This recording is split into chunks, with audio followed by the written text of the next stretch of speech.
예, 제가 오래전부터 금융위기 신호탄은 아마도 미국제 급락이나 중국 부동산 급락이나 둘 중에 하나에서 시작될 거라고 말씀드렸는데, 미국제 급락이 이제 최근에 나오고 있죠. 나오고 있습니다. 음, 사실은 미국제 급락이 문제인 이유는, 국채가 떨어지게 되면 인플레 우려로 국채가 하락하게 되면 금리 상승 압력을 받기 때문에 신호탄이 될 수밖에 없죠. 그죠? 만약에 지금 조금 더 미국채가 급락되는 기간이 길어지고 아니면 더 떨어지거나 하게 되면은 사실상의 금리 상승 압력을 받을 수밖에 없습니다. 그 채권에 기반한 금리가 오르게 되는 겁니다. 국채와 금리는 반대이기 때문이죠. 그래서 제가 볼 땐 연준이 국채를 매입하지 않는다면은 아마도 다시 크게 오르기는 힘들 것 같고요. 예전만큼. 그죠? 그러면은 금리 상승 압력이 있을 것 같고, 만약에 연준이 미국채를 매입을 하게 되면은 조금 더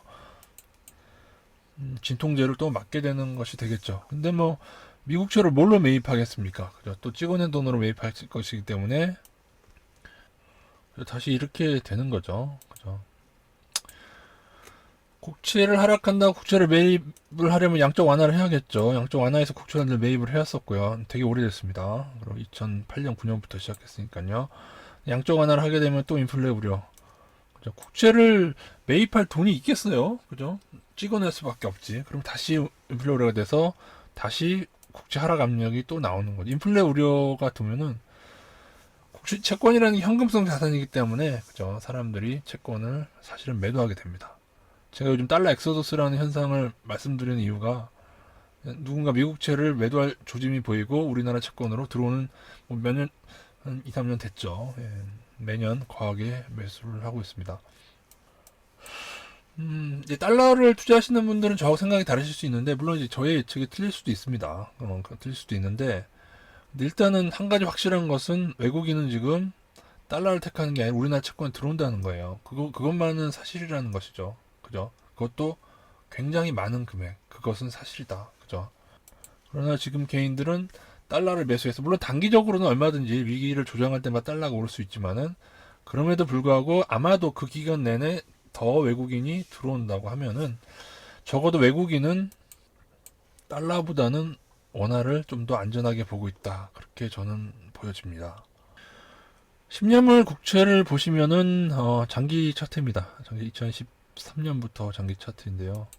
많이 떨어졌죠. 최근에 많이 떨어졌습니다. 2020년 올해 들어서 좀 가속화되고 있죠. 떨어지는 게.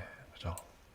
그동안은 이제 금리 인하로 이렇게 많이 올랐었던 것인데, 인플레 우려 때문에 이런 현상이 나타나고 있다. 최근 단기 모습은 이렇습니다. 아직도 지금 쌍바닥 테스트를 해야 될 것 같은데요. 그죠? 여러분이 보셔도 지금 이 바닥 테스트를 지금 테스트 중이죠. 더 깰 것이냐, 반등할 것이냐인데, 성에 따라 더 깰 수도 있을 것 같습니다. 결국 연준이 나서지 않으면은 이거는 멈추기 힘들 것 같아요. 그죠? 누구나 다 10년물, 30년물, 10년은 30년 후에 지금처럼 부양을 많이 하는 미국이 당연히 달러에 문제가 생길 것이다라고 예측하는 게 당연하겠죠. 다 연준이 잠시 매입을 한다고 해서 그것이 해결되는 것은 아니고, 언젠가 또다시 문제가 되지 않겠는가. 다 이 진통제 맞은 지 너무 오래됐는데, 근데 그것도 좀 염려스럽긴 합니다. 앞으로도 미국채를 잘 보십시오. 미국채 하락과 나스닥의 하락이 같이 진행돼 오다가 지금은 약간 살짝 디커플링 됐는데, 그죠?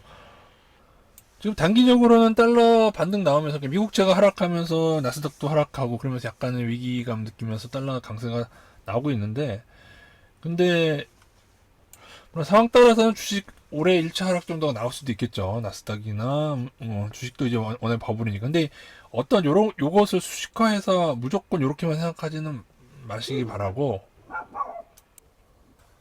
그리고 위기 때 늘 달러 강세를 단기적으로 만들어냈지만 그것은, 그러나 그렇기 때문에 달러에 약간의 거품이 있다라고 저는 보고 있습니다. 물론 이제 뭐 그러면 원화는 괜찮냐, 우리나라는 나중에 괜찮을 거냐, 나중에 이제 부동산에 문제 생기면 우리나라는 괜찮을 거냐, 그런 문제들이 있긴 하지만, 그러나 적어도 지금에 있어서는 우리나라도 문제가 나중에 될 수 있겠죠.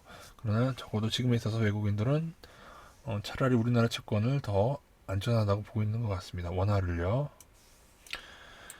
이게 무조건 맞는 소식은 아닌 게, 주식 하락이 폭락이 나오더라도 작년에 여러분 2008년 2009년처럼 달러 강세가 나왔나요? 아니잖아요. 그죠? 주식이 똑같이 폭락했는데 그러지 않았잖아요. 그죠? 물론 단기적인 달러 강세가 한 1300불까지 나오긴 했지만은 1300원까지 나오긴 했지만은 그때만큼은 아니었잖아요. 즉 외국인이 또 한국 채권을 잔뜩 들어있는데 달러 강세를 무한정 만들 수는 없습니다. 달러 강세를 만들 때마다 아마 또 추가로 들어올 거예요. 보십시오 여러분. 만약에 지금 반등 구간 계속 나오는데 지금 더 많이 들어오고 있어요. 무슨 말씀인지 아시겠죠? 달러 강세 때마다 오히려 달러 세력은 지금 각국으로, 제가 볼 땐 각국, 우리나라뿐만이 아닐 것 같아요. 아시아 국가. 일본은 아닐 것 같고, 일본은 지금 더 많이 찍어냈잖아요. 일본 더 불안한 것 같고, 조금 탄탄한 나라들로 조금 우리나라 그래도 부동산이 불안한 건 사실이지만은 그래도 무역 수지도 계속 우리가 흑자고요. 그렇긴 하죠.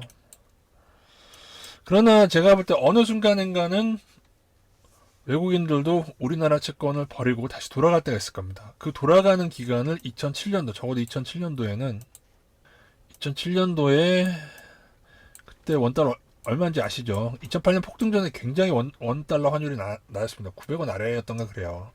1000원 아래는 확실합니다. 그리고 그 당시 2007년에 주식 매도한 거를 불이 나게 이 좋은 환율에 그래서 본국으로 돌아갔죠. 근데 아직 지금 그런 게 보이고 있지 않다. 오히려 우리나라로 지금 더 들어온 중이다. 그 당시 채권은 그렇게 들어오지 않았거든요. 그래서 2007, 8년 위기랑 적어도 외환에만큼은 좀 다르게 되지 않을까. 주식은 나중에 뭐 비슷하게 될 수도 있겠지만요. 그죠? 그러면 요게 약간은 따로 갈까 한번 좀 모르겠습니다. 저는 이것도 완벽한 수식은 아니라고 보고 있습니다. 예. 저는 원래 제대로 되려고 하면은 미국채도 하락을 해야 되는 게 맞는 것 같고요. 인플레 우려가 나오죠. 주식도 나스닥 너무 버무리니까 하락하는 게 맞는 것 같고 달러 강세는 아닌 것 같아요. 저는 이건 아닌 것 같습니다. 그동안 너무 많이 해먹었다. 물론 단기적인 반등은 있을 수 있다.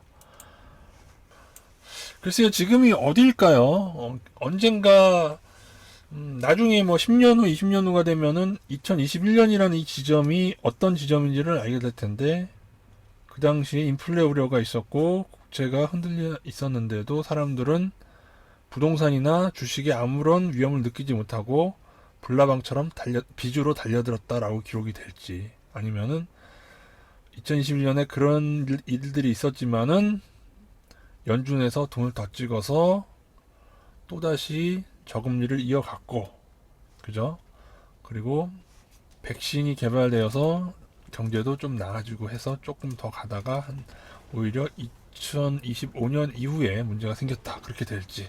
근데 저는 물론 이거는 이제 뭐 정확히 알 수는 없지만 저는 이제 올해 내년부터 조금씩 삐그덕거리면서 문제가 생길 것 같습니다. 그리고 코로나도 지금 상가도 지금 버티는 거죠. 이 상가도 이제 내년부터 문제가 좀 있지 않을까. 올해에 확 식당 갈 수 있고 그렇게 그럴 환경이 아니에요. 지금 백신을 맞음에도 불구하고 그럴 환경이 아니잖아요. 그래서 내년부터 상가는 조금 더 문제가 생기지 않을까. 점점 안 좋아지는 것 같습니다. 중요한 것은 우리가 돈의 형수성이 빚잔치를 벌이더라도 어느 순간에선가 이 파티에서 나와야 한다는 사실을 잊지 말고, 그죠? 마지막까지 있어서는 안 된다. 마지막까지 폭탄 돌리기처럼 마지막까지 있어서는 안 된다는 사실. 그 마지막에 있는